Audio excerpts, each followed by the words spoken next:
Assalamualaikum warahmatullahi wabarakatuh. Kita lanjutkan mata kuliah Data Warehouse. Pertemuan ke-13 kita akan membahas tabel dimensi untuk proses ekstrak, transform, dan load-nya. Langkahnya di sini yang pertama adalah cek tanggal atau waktu terakhir pengisian data pada tabel dimensi yang akan kita isi. Hal ini dilakukan untuk menentukan batas pengisian data berikutnya. Ya, jadi kapan terakhir diupdate ya, sehingga tidak terjadi pengisian data yang lama. Yang masuk hanya data yang baru sesuai dengan terakhir update-nya. Yang kedua adalah ekstrak data dari sumber data, bisa dari Excel atau database. Kemudian transform data jika diperlukan. Berikutnya adalah mengambil waktu saat ini sebagai waktu terakhir pengisian data di tabel dimensi itu. Yang terakhir adalah load atau insert update ke tabel dimensi. Untuk cek tanggal waktu terakhir, step yang bisa kita gunakan adalah tabel input biasanya. Di sini saya kasih contoh untuk pakai query tabel input. Di sini menggunakan select qualis C max slash update, date-nya 2020 sekian ya.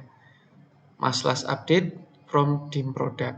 Penjelasannya adalah qualis C ini digunakan fungsi dari MySQL untuk mengembalikan nilai bukan kosong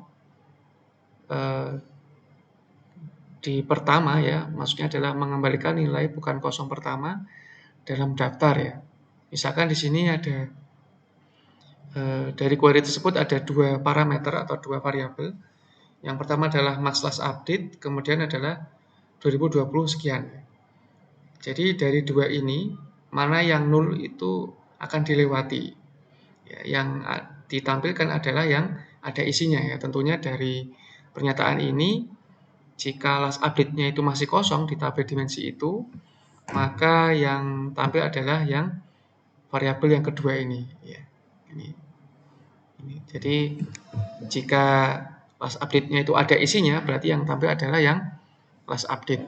Dicari yang maksimum ya, nilai maksimum dari feed last update. Jadi ini yang akan tampil nanti. Jika ada isinya. Jika belum ada isinya, maka yang tampil adalah contoh isian date dari variabel kedua ini. Kemudian max last update adalah alias di sini. Aliasnya data yang akan ditampilkan. Kemudian from the product adalah tabel yang digunakan. Ya, kemudian step berikutnya adalah ekstrak data. Ini saya misalkan menggunakan tabel input. Kita masukkan query-nya dari data yang akan kita ambil. Kemudian ada where atau filter last update-nya lebih dari tanda tanya. Maksudnya yang ditampilkan itu hanya yang last update-nya di atas parameter yang kita masukkan. Tadi max last update yang kita masukkan tadi itu sesuai dengan langkah yang sebelumnya ini tadi ya, max last update. Kemudian yang perlu diperhatikan adalah step name-nya ini, kemudian koneksi SQL yang akan digunakan untuk menampilkan data, kemudian parameternya.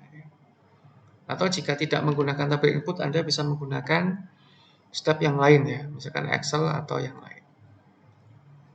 Langkah yang terakhir adalah berikutnya, yaitu mengambil waktu saat ini.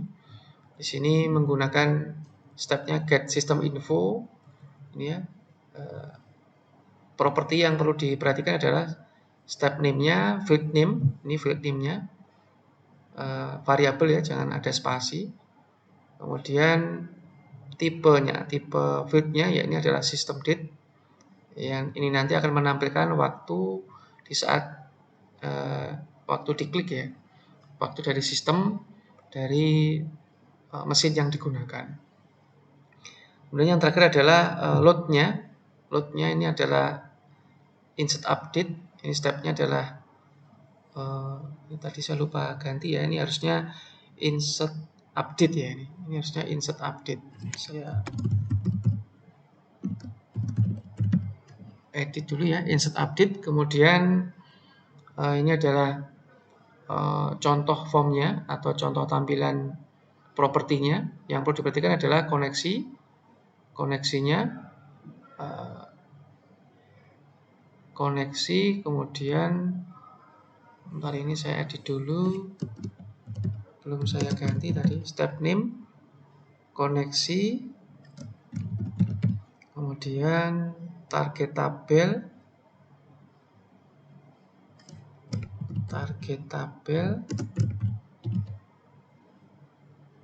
kemudian berikutnya ada ini lookup value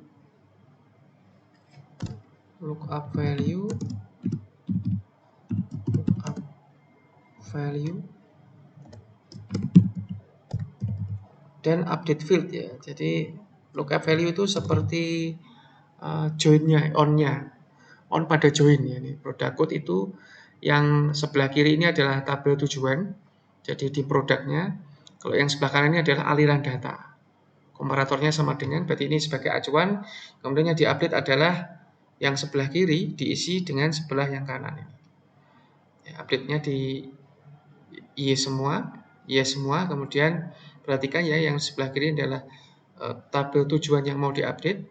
Stream feed itu adalah aliran data yang digunakan untuk mengisi tabel feed-nya. Ya.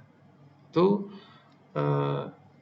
materi pertemuan ke-13 untuk langkah ETL tabel dimensi. Silakan nanti dicoba dipahami, kemudian bisa dipraktekkan di mata kuliah praktikum. Saya kira sekian. Assalamualaikum warahmatullahi wabarakatuh.